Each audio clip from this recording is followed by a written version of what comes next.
Mohon nasihatnya karena akhir-akhir ini ana malas beribadah. Baca fadilah ibadah yang anda mau lakukan. Saya sudah pernah ajarkan ini.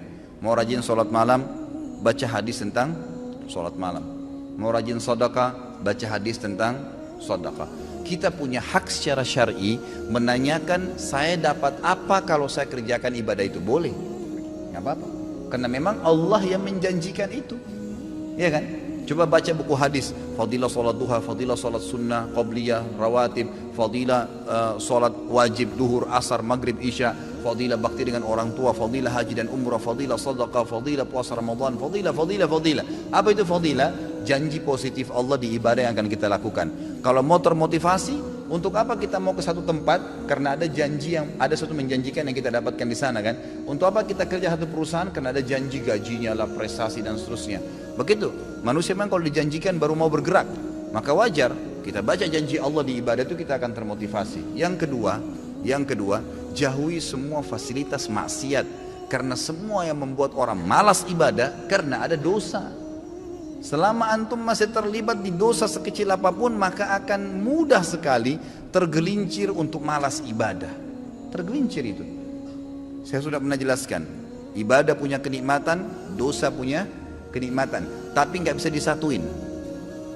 Nggak bisa disatuin. Tidak bisa disinkronkan, tidak mungkin. Harus pilih salah satunya. Seseorang, saya kasih contoh. Seorang wanita terbiasa pakai jilbab, rapi. Dia sudah merasakan nikmatnya ibadah itu.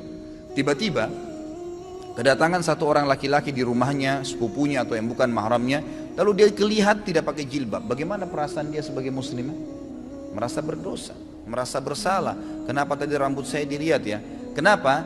Karena ibadah menutup aurat sudah dia rasakan nikmatnya, dan membuka aurat yang maksiat hilang kenikmatannya, dibenci sama dia. Kalau kenikmatan ibadah ada, kenikmatan maksiat hilang.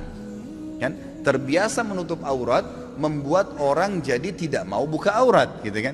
Terbiasa sholat berjamaah di masjid membuat orang merasa bersalah, atau terbiasa sholat aja deh. Ya, kira-kira kalau orang sudah rutin sholat 5 waktu, dia sudah tahu fadilahnya dan ancamannya kalau dia tinggalkan. Apakah dia mau tinggalkan sholat berjamaah, sholat wajib? Nggak mungkin, gitu kan? Karena kenikmatan ibadah ini sudah ada. Tapi kalau kita balik, kalau ada orang merasa nikmat dengan maksiatnya, nikmat dengan telanjang di depan orang, nikmat dengan kebohongannya, nikmat dengan harta rampasan, riba, haram, kezaliman, nikmat dengan zinahnya, maka pasti kenikmatan ibadahnya hilang. Mustahil bisa khusyuk. Biar dia mau tutup matanya, biar dia mau paksain, nggak bisa. Bangun sholat malam pun susah. Sholat 5 waktu aja berat, mungkin cuma seperti orang kumur-kumur dan buru-buru kalau dia kerjakan. Nggak bisa. Makanya kata kunci yang kedua adalah jauhi kemaksiatan. Maka kenikmatan ibadah akan didapatkan. Yang pertama, bekali diri dulu dengan ilmunya. Dapat apa nih kalau saya sholat malam, kalau saya sedekah, baru kemudian jauhi semua fasilitas kemaksiatan. Yang ketiga, ini nggak kalah penting. Bentuk komunitas yang soleh dan soleha. Berteman, bersahabat dengan orang yang ahli ibadah. Nggak bisa. Antum mau rajin sholat malam tapi bergaulnya dengan orang yang tiap malam di karaoke sama diskotik. Nyambung nggak? Nggak bakal nyambung itu. Tapi kalau orangnya memang tidurnya habis isya langsung, atau dari majelis ilmu seperti ini terus bubar, Masya Allah, nanti malamnya saya miss call jam 3 kita tahajud ya, ngingatin temannya, pasti. Atau ngomongannya tentang apa? Kayak majelis ilmu seperti ini kita 2 jam, 3 jam duduk, apa yang kita bicarakan? Kalau Allah, kalau Rasul, kisah orang saleh, tulisi pendapat para ulama, ada kenikmatannya, gitu kan? Ada ibadah yang kita rasakan, ada sesuatu yang kita dapatkan di situ.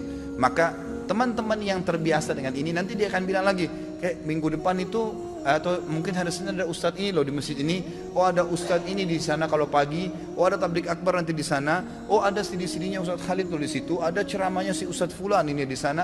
Jadi yang dibahas itu kan, yang dibahas masalah itu. Jadi kita akan terus terbawa dengan pembicaraan yang positif. Makanya boleh mengenal siapapun, tapi bersahabat tidak boleh kecuali orang-orang yang soleh dan soleha. Memang begitu. Yang kalau kita buat salah diingatkan, kalau kita buat baik didukung, maka itu penting. Tinggalkan semua teman-teman yang bobrok itu. Boleh menasihati mereka, mendakwai mereka, mengingatkan, tapi bukan menjadi sahabat, bukan berbaur dengan mereka.